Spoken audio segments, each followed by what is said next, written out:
लौह पुरुष सरदार वल्लभ भाई पटेल। गुलामी की जंजीरों में कैद होती गई भारत की एकता के उलझाव आज़ादी मिलते ही छिन्न भिन्न हो गए होते, यदि उन्हें सुलझाकर एक सूत्र में पिरोने में सरदार वल्लभ भाई पटेल लौह पुरुष साबित नहीं हुए होते। सरदार वल्लभ भाई पटेल को ये ताकत शायद जन्मजात संस्कारों से ही मिली हुई थी। गौरतलब है कि उनके पूर्वज 11वीं सदी में पंजाब से स्थानांतरित होकर गुजरात की साबरमती और माही नदियों के मध्य उर्वरा भूमि में आ बसे थे। चूंकि वे अपने को भगवान श्री राम के पुत्र लव का वंशज मानते थे, लिहाजा उनका शौर्य और पराक्रम तत्कालीन शासकों का ध्यान बराबर आकर्षित करता रहा। और उसी दौर में कभी पट्टे की जमीनों की मालिक बनी कौम पाटीदार से आहिस्ता आहिस्ता पटेल नाम से विख्यात होती गई। उसी समुदाय के गढ़खेड़ा जिले के अंतर्गत 6 कुलीन गांवों में से एक नडियाड में कर्मठ पिता झवेर भाई और माता लाड़बाई की 7 संतानों में वल्लभ भाई पटेल के पश्चात लाड़बाई की 7 संतानों में विट्ठल भाई पटेल के पश्चात चौथे नंबर पर वल्लभ भाई 31 अक्टूबर 1875 के दिन अवतरित हुए थे। ये वो दौर था जब भारत की आज़ादी का पहला युद्ध सिर्फ 18 वर्ष पूर्व 1857 में लड़ा जा चुका था और वल्लभ भाई के पिता झवेर भाई पटेल रानी झांसी की ओर से युद्ध में लड़कर आज़ादी की जंग का करीबी हश्र देख चुके थे, जिसकी प्रेरणा ने वल्लभ भाई को आने वाले जंग आज़ादी का मजबूत सिपाही बना दिया। पिता झवेर भाई की माली हालत बीच की थी, लिहाजा वल्लभ भाई की प्राथमिक शिक्षा पैतृक गांव करमसद में ही जारी रही। बेशक ये जरूर हुआ कि अंग्रेजी के बढ़ती क्रेज ने उन्हें पेटलाद जाने पर मजबूर किया, मगर यह समय उथल पुथल और संघर्ष से भरा था, जिसके चलते वल्लभ भाई को नडियाड से मैट्रिक करने में 22 साल लग गए। इससे पूर्व 18 वर्ष की आयु में उनका विवाह झवेर बा के साथ हो चुका था और परिवार की बढ़ती जिम्मेदारियों ने उन्हें 1900 में जल्द मुख्तियार बना दिया। गुजरात के गोधरा इलाके में मुख्तियारकारी करते अभी ज़्यादा वक्त नहीं हुआ था कि उन्हें अपरिहार्य कारणों से अपने बड़े भाई विट्ठल भाई पटेल की मदद में हाथ बटाने के लिए बोरसद स्थानांतरित होना पड़ा। इसका सिलसिला नाटकीय ढंग के बेहद दिलचस्प वाक़यात पैदा करता रहा। तब तक 1904 में कन्या मणिबेन और 1905 में पुत्र डायाबाई ने परिवार का अंग बनकर दायित्व बढ़ा दिए। उनकी भरपाई और साथ ही वंग भंग के चलते किसी अज्ञात प्रेरणा के वशीभूत वल्लभ भाई ने 1905 में ही इंग्लैंड से बैरिस्ट्री करने का विचार किया, मगर संयोग से गोपनीय प्रयास की भनक विट्ठल भाई पटेल को लग गई और वल्लभ भाई को इंग्लैंड जाते जाते रुक जाना पड़ा, क्योंकि विट्ठल भाई बड़े होने के नाते उनसे पहले बैरिस्टर हो जाना चाहते थे। इस लंबे इंतजार के बीच 11 जनवरी 1909 को पत्नी झवेर बा की बम्बई में दुखद मृत्यु ने उन्हें 34 वर्ष की अवस्था में वैराग्य से भी भर दिया, मगर वल्लभ भाई ने जिंदगी जीने का हौसला नहीं छोड़ा और 1910 में बैरिस्ट्री के लिए इंग्लैंड रवाना हुए, जिसके ठीक 3 वर्ष बाद वो मिडिल टेम्पल कॉलेज से बैरिस्टर बनकर 13 फरवरी 1913 को बम्बई लौटे।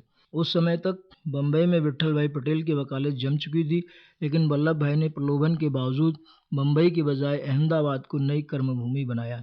इसी बीच कालचक्र का एक और थपेड़ा 1914 में पड़ा, जिसने उनके जीवन के प्रेरणास्रोत पिता झवेर भाई पटेल को उनसे छीन लिया।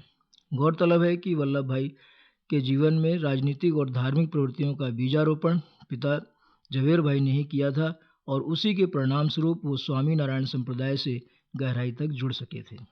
वल्लभ भाई को अभी अहमदाबाद में बैरिस्ट्री शुरू किए ज़्यादा वक्त नहीं हुआ था कि नए जज फोक्स ने रात के 9 से 12 बजे के बीच अदालत चलाकर सबको परेशानी में डाल दिया था। वल्लभ भाई ने मुकदमों को सुबह तक खींचकर फोक्स के होश ठिकाने कर दिए और अदालत वापस समय से चलने लगी। उसी दौरान महात्मा गांधी भी दक्षिण अफ्रीका से स्वदेश लौट चुके थे और उन्होंने 20 मई 1915 को अहमदाबाद से दूर कोचरब में सत्याग्रह आश्रम की स्थापना भी कर ली थी, लेकिन वल्लभ भाई पर महात्मा गांधी का शुरुआती दौर में कोई खास असर नहीं पड़ा था, जबकि दोनों 12 दिसंबर 1915 तक गुजरात सभा के सदस्य बन चुके थे। बल्कि एक बार तो महात्मा गांधी के गुजरात क्लब आगमन पर वल्लभ भाई उनका आयोजित भाषण भी नहीं सुनने गए। इतना ही नहीं, अपने साथ उन्होंने दादा साहब मावलंकर को भी नहीं जाने दिया था। मगर जब महात्मा गांधी ने 1916 में बिहार के चंपारण क्षेत्र के निलहे किसानों को अंग्रेजों के शोषण से मुक्ति दिलाई, तो वल्लभ भाई भी उनका लोहा मानने लगे। फिर जब महात्मा गांधी को गुजरात सभा का अध्यक्ष बनाया जाने लगा और वल्लभ भाई को महात्मा गांधी के विचारों का पता चला, तब वो उनकी ओर बरबस खिंचते चले गए। वल्लभ भाई ने स्वयं इसका खुलासा करते हुए गुजरात महाविद्यालय के विद्यार्थियों से कहा था, सन 1916 तक तो मैं तत्कालीन राजनीति से नाराज था, गांधी जी के साथ भी मेरा कोई संबंध नहीं था। मैं उनके बारे में महज इतना ही जानता था कि वे आश्रम में सिर्फ गेहूं से कंकड़ अलग करवाते हैं और आटा पिसाते हैं। लेकिन जब गुजरात सभा का अध्यक्ष पद स्वीकार करने की दरख्वास्त उनके सामने पेश की गई, तब गांधी जी ने जिन शर्तों के अधीन अध्यक्ष पद का दायित्व संभालने की बात बताई, उससे मुझे यकीन हुआ कि अब कुछ ठोस और सही काम होने वाला है। हिंद स्वराज्य के संदर्भ में कांग्रेस और मुस्लिम लीग द्वारा उठाई गई मांगों का मुसद्दा उन्होंने सिर्फ 10 पंक्तियों में तैयार किया था, जिस पर लाखों लोगों के दस्तखत लेने थे। उन 10 पंक्तियों में मुझे सैकड़ों पृष्ठों में लिखे जाते मेमोरेंडम से अधिक ताकत प्रतीत हुई और तब से मैं उनके अधिक करीब जाने लगा, उनसे मिलने लगा। इससे पूर्व 1916 में ही 21 से 23 अक्टूबर के बीच अहमदाबाद में 16वीं बम्बई प्रांतीय कॉन्फ्रेंस मोहम्मद अली जिन्ना की अध्यक्षता में हो चुकी थी और महात्मा गांधी, लोकमान्य बाल गंगाधर तिलक नगर पालिकाओं में सिविलियन कमिश्नरों की नियुक्ति के विरोध में उत्तेजक भाषण दे चुके थे। इसी दौर में लखनऊ कांग्रेस में खिलाफत की बहस ने वल्लभ भाई को कुछ कर गुजरने के लिए प्रेरित कर दिया और उनको सार्वजनिक जीवन में काम करने की प्रेरणा हो गई।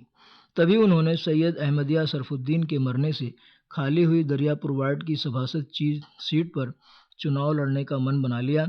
इस दिलचस्प चुनाव में वल्लभ भाई पटेल जैसे तैसे अपने प्रतिद्वंदी बैरिस्टर GM नरमावाला को मात दे सके थे, फिर भी उन्हें दोबारा निर्विरोध चुनाव लड़ना पड़ा था। सार्वजनिक जीवन में वल्लभ भाई मुस्लिम हितों से कार्य की शुरुआत करते हुए महामारी से निपटने में अनथक परिश्रम और बदमिजाज कमिश्नर शिलीडी के होश ठिकाने लगाने तक खासा नाम कमा चुके थे। अब रह गया था सिर्फ प्रांतीय स्तर पर उभरने का मौका, और वो भी बहुत जल्द। 5 नवंबर 1917 को गोधरा में गुजरात राजकीय परिषद के आयोजन से पूरा हो गया। महात्मा गांधी की अध्यक्षता में आयोजित इस बैठक में पुनः मोहम्मद अली जिन्ना, लोकमान्य तिलक और विट्ठल भाई पटेल ने परिषद के मंत्री वल्लभ भाई द्वारा प्रस्तुत स्थानिक स्वराज्य की विभावना पर सहमति जताई थी। उसका असर ये हुआ कि गुजरात में राजनीतिक चेतना बड़े जोरों से फैली और तब तक सरकार ने उपज न होने के बावजूद खेड़ा जिले के किसानों पर ज़्यादा लगान थोपकर आग में घी और डाल दिया था। इसके विरोध में महात्मा गांधी ने सत्याग्रह की बागडोर अपने हाथ में लेकर वल्लभ भाई को उप सेना अध्यक्ष बनाया। 20 नवंबर 1917 से लेकर 6 जून 1918 तक चले सत्याग्रह की सफलता ने वल्लभ भाई को गुजरात में जनप्रिय नेता के रूप में स्थापित कर दिया। यहीं से उन्होंने धोती, कमीज और कोट पहनना शुरू किया था। सत्याग्रह की सफलता पर स्वयं महात्मा गांधी भी 29 जून 1918 को नडियाड में आयोजित महोत्सव में वल्लभ भाई की तारीफ किए बगैर नहीं रह सके थे और उन्होंने कहा, सेना अध्यक्ष का चातुर्य अपनी प्रशासनिक समिति का गठन करने में निहित रहता है। मैंने सोचा कि उप सेना अध्यक्ष किसे बनाया जाए, तभी मेरी निगाह वल्लभ भाई पर पड़ी। मैं कबूल करता हूं कि जब सबसे पहले वल्लभ भाई की मुलाकात मेरे साथ हुई, तब मेरे मन में विचार आया था कि ये सख्त अकड़ू मिजाज वाला शख्स कौन होगा, वो क्या करेगा। लेकिन जब मैं उनके निकट परिचय में आया, तब मैंने तय किया कि वल्लभ भाई अनिवार्य हैं। अगर वल्लभ भाई न मिले होते तो मैं जो काम कर पाया हूँ शायद ही कर पाता। ये भी कम दिलचस्प सवाल नहीं है कि खेड़ा आंदोलन के दौरान ही महात्मा गांधी ने प्रथम विश्व युद्ध में ब्रिटिश सरकार की सहायता के लिए 29 अप्रैल 1918 को वायसराय के बुलावे पर युद्ध परिषद में ब्रिटेन की मदद के लिए हामी भरी थी। नतीजन आंदोलन की सफलता के बाद खेड़ा जिले में युद्ध स्तर पर जारी सेना भर्ती अभियान में महात्मा गांधी और वल्लभ भाई अपने हाथों भोजन बनाते खाते दिन रात लगे रहे। तभी 11 नवंबर 1918 को जर्मनी की हार ने उस दृश्य को छिपा दिया जिसमें अहिंसा के पुजारी हिंसक प्रयोजन के लिए स्वयं बिना हथियार ग्रहण किए भर्ती होने वाले नौजवानों का नेतृत्व करने जा रहे थे। इसी दौर में इन्फ्लुएंजा और तिसार के प्रकोप ने वल्लभ भाई का कार्य और बढ़ा दिया। उसके अगले वर्ष 1919 में नगर पालिकाओं में महिला आरक्षण की पेशकश ने गुजरात के साथ उन्हें वो शोहरत दी कि मुंबई भी राजनीतिक मामलों में अहमदाबाद से पिछड़ता नजर आने लगा। इससे पहले ब्रिटिश सरकार ने प्रथम विश्व युद्ध में भारतीयों की मदद का सिला 18 जनवरी 1919 को रॉलट बिल के गजट प्रकाशन से दे दिया था, जिसके विरोध में महात्मा गांधी ने 8 फरवरी को कांग्रेस अध्यक्ष महामना मदन मोहन मालवीय को आंदोलन करने की सूचना भेज दी थी।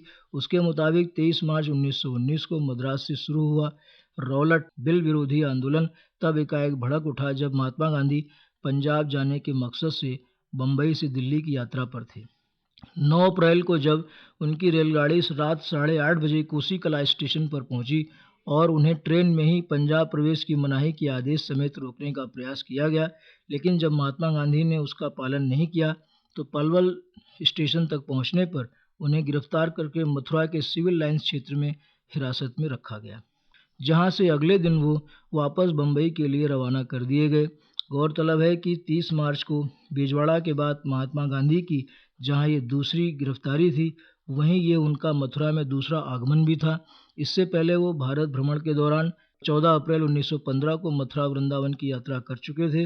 विरोध के सिलसिले में वल्लभ भाई अहमदाबाद में 6 अप्रैल 1919 को जुलूस का नेतृत्व कर चुके थे, और तब महात्मा गांधी की गिरफ्तारी की खबर लोगों तक पहुंची तो देश भर में दंगे होने लगे, जो आखिरकार 13 अप्रैल 1919 को अमृतसर के जलियांवाला बाग कांड में तब्दील हो गया।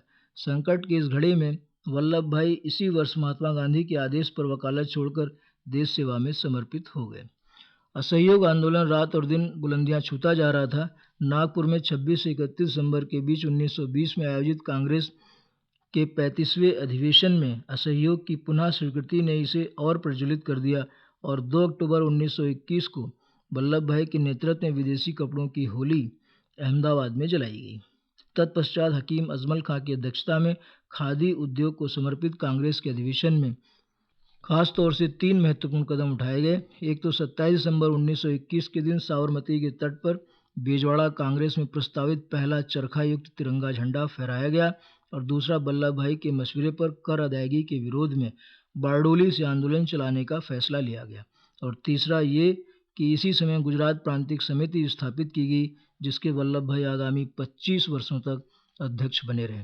अधिवेशन के बाद वल्लभ भाई ने चैन की सांस नहीं ली, और महात्मा गांधी को उनके आग्रह पर 29 जनवरी 1922 के दिन बारडोली से तयशुदा आंदोलन शुरू करना पड़ा। हालांकि मोहम्मद अली जिन्ना बारडोली आंदोलन में जल्दबाजी न करने का मशवरा दे चुके थे, मगर होनी को तो कुछ और ही मंजूर था। इसी बीच 8 फरवरी 1922 को चौरी चौरा कांड की खबर महात्मा गांधी तक बारडोली पहुंच गई, और उठान चढ़ता आंदोलन महात्मा गांधी की गिरफ्तारी से आगामी 6 साल के लिए एकाएक गिरकर रुक गया। गिरफ्तारी के दिन 18 मार्च की स्मृतियों में प्रतिमाह मनाए जाने वाले गांधी दिवस ने एक ही वर्ष में नागपुर में ऐसी चुनौती खड़ी कर दी, जिसका सामना वल्लभ भाई के साहस से 18 अगस्त 1923 को राष्ट्र ध्वज के साथ जुलूस निकालकर किया जा सका था। ऐसी दूसरी चुनौती गुजरात विद्यापीठ के लिए जरूरी 10 लाख रुपए की थी। उसे भी वल्लभ भाई ने दीक्षांत समारोह के दिन 12 जून 1922 को सवाल उठने के सिर्फ 3 महीने के अंदर पूरा कर दिखाया था। इसी वर्ष उन्होंने जयंती पर अपने भाषण में महात्मा गांधी की प्रशंसा में गोरक्षा पर अफगानिस्तान के अमीर से फरमान जारी करवाने का उल्लेख कर नई रोशनी दिखाई थी। महात्मा गांधी की गिरफ्तारी पर जनाक्रोश का ये असर हुआ कि सरकार को उन्हें बीमारी के बहाने 6 के बजाय 2 वर्ष बाद 5 फरवरी 1924 को जेल से रिहा करना पड़ा। उसके 3 ही वर्षों बाद गुजरात का 1927 में बारिश के तांडव से सामना हुआ। हालात इतने बेकाबू हो गए कि वायसराय लॉर्ड इरविन 9 दिसंबर को अहमदाबाद आने पर मजबूर हुए। इस दौरान वल्लभ भाई ने उन्हें बतौर नगर पालिका का अध्यक्ष समस्याओं से रूबरू कराया था। इसी दौरान बम्बई धारासभा की ओर से विट्ठल भाई पटेल भी मौके पर मौजूद रहे थे। तब तक बारडोली आंदोलन के पुनश्चरण का अवसर आ चुका था, और साइमन कमीशन पूरे देश की बदनामी बटोरकर वापस इंग्लैंड जाने की तैयारी में था। उससे पूर्व गौरतलब है कि आंदोलन के प्रथम प्रयोग के दौरान 6 अप्रैल 1921 को बारडोली में स्वराज आश्रम स्थापित किया जा चुका था, और 1926 में महात्मा गांधी जन जागरण के तहत इलाके का दौरा भी कर चुके थे। साथ ही वल्लभ भाई ने भी नगर पालिका के अध्यक्ष पद से इस्तीफा देकर बागडोर संभालने के लिए कमर कस ली थी। आंदोलन के दूसरे चरण की शुरुआत में 4 फरवरी 1928 को बारडोली स्वराज आश्रम में आयोजित सभा में वल्लभ भाई की ललकार सुनकर बम्बई के एक नेता ने उन्हें सरदार शब्द से संबोधित करके इसे उनकी उपाधि बना दी। स्वयं महात्मा गांधी को भी ये खिताब पसंद आया, और तब से उन्हें सरदार वल्लभ भाई पटेल कहा जाने लगा। आंदोलन के दौरान 12 और 13 फरवरी की जनसभाओं ने सरदार की ललकार पूरे देश में फैला दी, और लगने लगा कि कुंवर जी भाई की भविष्यवाणी सूरत से अंग्रेज़ों को भारत छोड़ने का रास्ता दिखाकर ही दम लेगी। आंदोलन के समर्थन में देश के कोने कोने से लोग बारडोली में डेरा जमाने लगे। कवियों ने अपनी रचनाओं से लोगों में अभूतपूर्व जोश भर दिया। कुछ रचनाएं तो आज भी दोहराई जाती हैं। विराट रूप हो किसान, स्वराज आज लो किसान, डंका बाजे लड़वैया का, सूर जाग जाग रे, कायर भाग भाग रे। आखिरकार ब्रिटिश हुकूमत को किसानों के आगे घुटने टेकने पड़े और अक्टूबर 1928 में बढ़े हुए लगान का फैसला वापस ले लिया गया। यहीं से सरदार वल्लभ भाई पटेल पूरे देश में जाने जाने लगे। बिस्मिल ने उनकी तारीफ में लिखा, देखे कोई किसानों से उल्फत पटेल की, क्या बेनज़ीर है ये मोहब्बत पटेल की, है कौन बसर जो इन्हें जानता नहीं, दुनिया में आज खूब है शोहरत पटेल की। कमज़ोर जो थे आज कवि हैं बने हुए, सरकार ने भी देख ली ताकत पटेल की। मगर सरदार वल्लभ भाई पटेल को अपनी कामयाबी का ज़रा भी गरूर नहीं हुआ, बल्कि 1928 के अंत में 26 से 28 दिसंबर के बीच कलकत्ता में पंडित मोतीलाल नेहरू की अध्यक्षता में आयोजित कांग्रेस के अधिवेशन में बारडोली की सफलता को लेकर जब उन्हें याद किया गया तो वो बड़े शर्म और संकोच के साथ मंच पर उपस्थित हुए थे। बारडोली का असर तत्कालीन साहित्यिक विधाओं में भी देखा गया और मुंशी प्रेमचंद की कलम ने जहां किसानों की पीड़ा को विश्वव्यापी बना दिया, वहीं 1940 में किसान चेतना को लेकर बनी औरत फिल्म बाद में मदर इंडिया नाम से अमर हुई। अगले वर्ष 1929 में बारडोली सत्याग्रह के पश्चात सरदार वल्लभ भाई पटेल ने पूरे देश का दौरा कर जनमानस को आज़ादी के लिए जगाया। इसी दौरान वो 5वीं काठियावाड़ राजकीय परिषद एवं महाराष्ट्र राजकीय परिषद के अध्यक्ष भी बनाए गए। यही वर्ष था जब लाहौर में रावी के तट पर पूर्ण स्वराज्य का संकल्प लिया जा चुका था और अब बारी थी ईस्ट इंडिया कंपनी के सबसे आदिम नमक कानून को तोड़ने की। महात्मा गांधी के सेनापतित्व में होने वाली इस निर्णायक लड़ाई में भी सरदार वल्लभ भाई पटेल ने पुनः उप सेनापति की भूमिका निभाते हुए सत्याग्रह का संपूर्ण दायित्व अपने कंधों पर उठाया था। दांडी कूच का मार्ग तय करने से लेकर वो जन जागृति में तब तक लगे रहे जब तक कि उन्हें 7 मार्च 1930 को रास गांव से गिरफ्तार कर 3 महीने के लिए जेल नहीं पहुंचा दिया गया। इस बार की जेल यात्रा में उन्होंने सिगरेट पीना छोड़ दिया था और महात्मा गांधी के प्रति उनकी अगाध श्रद्धा को देखते हुए अंग्रेजों को उन्हें 1900 वर्ष पूर्व का ईसा मसीह का दूत जॉन बैप्टिस्ट कहना पड़ा था। इसी वर्ष लोकमान्य तिलक की जयंती पर महामना मदन मोहन मालवीय के साथ जुलूस का नेतृत्व करने के दौरान उन्हें 3 माह के लिए दूसरी बार जेल जाना पड़ा और अहमदाबाद की पुनः गिरफ्तारी ने उन्हें तीसरी बार 9 माह बाद कराची कांग्रेस से पूर्व रिहा होने दिया था। अगले वर्ष 1931 की शुरुआत अच्छी नहीं हुई और 27 फरवरी को चंद्रशेखर आज़ाद, उसके बाद 23 मार्च को भगत सिंह, सुखदेव और राजगुरु आज़ादी की भेंट चढ़ा दिए गए थे। उसी रंजो गम के दौरान कराची कांग्रेस का अधिवेशन महात्मा गांधी को भारी पड़ा और उन्हें क्रांतिकारियों के जीवनदान की याचना करने के बावजूद विरोधियों के काले झंडों से बचने के लिए कराची से पहले मालेर स्टेशन उतरना पड़ा था। उन्हीं विषम परिस्थितियों में सरदार वल्लभ भाई पटेल ने संयम बरतते हुए अधिवेशन के अध्यक्ष की सारी जिम्मेदारियां बखूबी निभाई थीं। इसी वर्ष के 28 नवंबर को वो लंदन में आयोजित गोलमेज वार्ता में मौजूद रहे थे। ब्रिटिश सरकार और महात्मा गांधी के बीच बढ़ते तनाव के चलते सरदार वल्लभ भाई पटेल 4 जनवरी 1932 को 16 महीने के लिए पूना की रौदा जेल पहुंचा दिए गए, जहां उन्होंने 2 खास काम किए। पहला ये कि चाय पीना छोड़ दिया और दूसरे के तहत महादेव भाई से संस्कृत का अध्ययन किया। इसी दौरान उनकी माता लाडबाई का देहावसान हो गया और जेल से रिहा होने के बाद उन्हें 14 जनवरी 1934 को कांग्रेस पार्लियामेंट्री बोर्ड का अध्यक्ष बनाया गया और 1936 में प्रांतीय विधानसभा चुनाव के लिए कांग्रेस चयन समिति के अध्यक्ष पद की भी जिम्मेदारी सौंपी गई थी। चुनाव में महत्वपूर्ण भूमिका निभाने के बाद 1938 में 91वें स्थापना दिवस पर हरिपुरा कांग्रेस के अध्यक्ष चुने जाने वाले नेताजी सुभाष चंद्र बोस के आयोजन की कामयाबी में सरदार वल्लभ भाई पटेल ने कोई कसर बाकी नहीं छोड़ी थी, बल्कि अगले वर्ष त्रिपुरा के अधिवेशन में दुविधा की स्थिति उत्पन्न होने पर उन्हें पंडित जवाहरलाल नेहरू के बाद स्वयं तक पहुंचे महात्मा गांधी के प्रस्ताव पर कोमल अभिव्यक्ति के साथ असमर्थता जताकर विवाद से अलग रहना उचित जान पड़ा था। किंतु इसी वर्ष जब उनके समक्ष भावनगर प्रजा परिषद के अध्यक्ष का प्रस्ताव आया तो उन्होंने सहर्ष स्वीकार किया। तब तक द्वितीय विश्व युद्ध भी शुरू हो चुका था और जब उसके विरोध में महात्मा गांधी ने सरदार वल्लभ भाई पटेल के नेतृत्व में व्यक्तिगत सत्याग्रह शुरू किया तो वो 18 नवंबर 1940 को गिरफ्तार कर लिए गए। फिर 20 अगस्त 1941 को रिहा होने के बाद क्रिप्स मिशन में भागीदारी की, जिसके असफल होने पर बम्बई से शुरू हुए भारत छोड़ो आंदोलन के दौरान सरदार वल्लभ भाई पटेल 9 अगस्त 1942 को पुनः गिरफ्तार कर अहमदनगर किले में भेज दिए गए। 1945 आते आते द्वितीय विश्व युद्ध समाप्त हो चुका था और उसी के साथ अंग्रेज़ों का भारत छोड़ना भी सुनिश्चित हो चुका था। उसके मद्देनज़र हुए केंद्रीय और प्रांतीय विधानसभा के चुनाव में कांग्रेस ने सरदार वल्लभ भाई पटेल के नेतृत्व में कई सूबों में परचम फहराया था। अंग्रेज विरोधी माहौल में नौसेना के भारतीय नाविक भी 23 फरवरी 1946 को हड़ताल पर उतर आए थे। उन्हें भी सरदार वल्लभ भाई पटेल के हस्तक्षेप से शांत किया जा सका था। आज़ादी की संरचना को लेकर सरदार वल्लभ भाई पटेल कैबिनेट मिशन के साथ तालमेल बिठाने में न केवल सफल हुए, बल्कि मध्यावधि सरकार में गृह एवं सूचना प्रसारण मंत्री के साथ साथ अल्पमत विभाग के अध्यक्ष पद पर रहते हुए कई महत्वपूर्ण कार्य किए। अभी जश्न आज़ादी कुछ ही दूर रह गई थी, तब तक उन्हें 27 जून को देशी रियासतों का मंत्रालय भी सौंप दिया गया।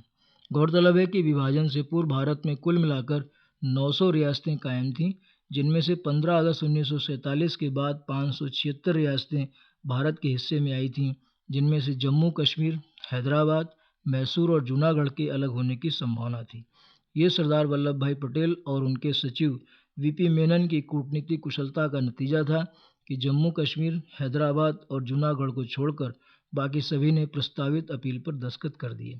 तत्पश्चात 27 अक्टूबर को कश्मीर और 9 नवंबर को जूनागढ़ पर सैनिक कार्रवाई के बाद कब्जा कर लिया गया। अगले क्रम में 13 सितंबर 1948 को पुलिस एक्शन के बाद हैदराबाद भी भारत संघ में शामिल कर लिया गया और थोड़े मतभेदों के बाद 1949 में बड़ौदा ने भी विलय पर सहमति जता दी। इस तरह विभाजन के चलते 8 करोड़ 15 लाख की आबादी और हाथ से निकले 3.6 लाख वर्ग मील भूभाग की भरपाई विद्रोही राज्यों को मिलाकर पूरी की गई और 5 लाख वर्ग मील भूभाग के साथ 8 करोड़ 65 लाख आबादी जोड़कर संयुक्त राज्य की नींव डालेगी। मगर यह ऐतिहासिक कामयाबी कोई आसान बात नहीं थी। इसके लिए 30 जनवरी 1948 के दिन जहां महात्मा गांधी को बलिदान होना पड़ा, वहीं सरदार वल्लभ भाई पटेल भी उनके विछोह से काफ़ी टूट चुके थे और उन्हें रह रहकर वो याद सताने लगी थी जब उन्होंने महात्मा गांधी से उनके साथ मरने की इच्छा व्यक्त की थी। फिर भी वो जैसे तैसे अपने को संभालते हुए भारत माता की सेवा में लगे रहे। इसी दौरान उन्होंने आज़ाद हिंद फौज पर फिल्म बनवाई, जिसकी आमदनी जीवित सैनिकों के पुनर्वास पर व्यय की गई थी। रियासतों के बाद राज्यों का पुनर्गठन कोई कम टेढ़ी खीर नहीं थी।